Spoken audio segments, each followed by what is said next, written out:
Well, I'm afraid this is going to have to be my last session because I lost my job. You knew that a while back, and I've been doing freelance, but it's not enough to maintain, so. I'm very sorry to hear that because I think we've been doing good work together. Well, I have an idea if you. Well, I'm always willing to listen. Well, you know, didn't you said a while back you wanted to do an addition to your house. Right.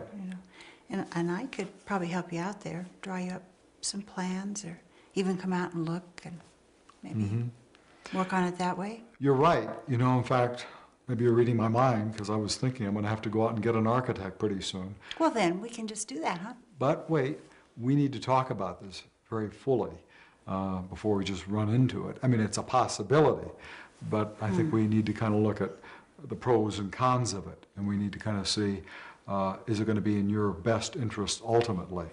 You know, we do have a code of ethics, and the code of ethics kind of discourages bartering, but we do live and we're practicing here and is part of our culture, and that's not something that's always frowned upon. But I do think, you know, we need to talk about, could it get in the way of our professional relationship too? So we'd want to be sure to look at that. Maybe you could explain that to me a little bit, because Well, okay. it seems such a natural thing. I'm a little surprised here.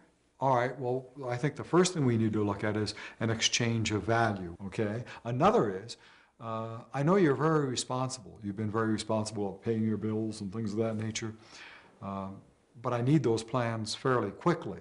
Oh, I would do a good job for you. There's no Okay. doubt about that. But what if you said, well, I'll do it next month. Next month comes, no plans.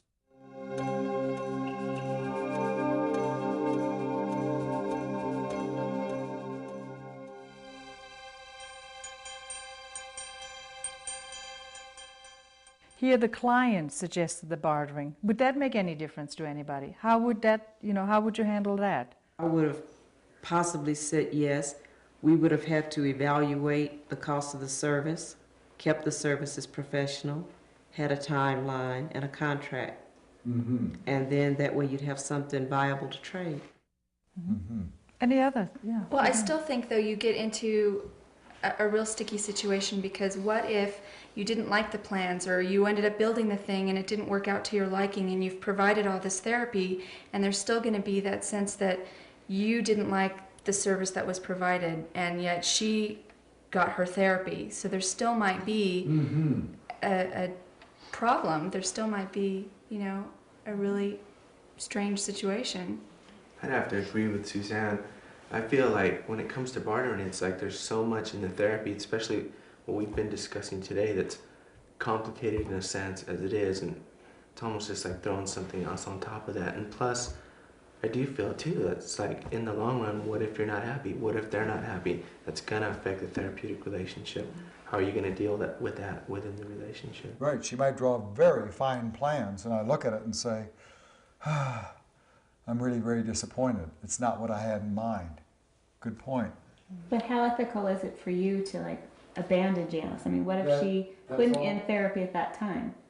How much responsibility do we have? I mean, I think there's so many other options that could be explored. What about a referral? Is there any agencies within the community that might meet her needs a little bit better, rather than having to kind of put, I guess, myself out on a limb that way? Do you see how important it is to have thought through that kind of ahead of time, before we even see clients, and how important it is what we're doing here to explore those kind of issues, and then have somehow something thought through. How will I deal with this issue when it comes up? And even then you might have to struggle with it, but at least haven't given it some thought, and not be so totally surprised when it happens, and then maybe having a lot of regrets over the way you're handling it. Again, I think what we're picking up is that a lot of you are in environments where that is not part, you know, of the culture. And there's a lot of, you know, hesitation about it. And yet there are cultures where that is absolutely practiced all the time. And I think we need to be clear, you know, kind of how are we going to deal with this.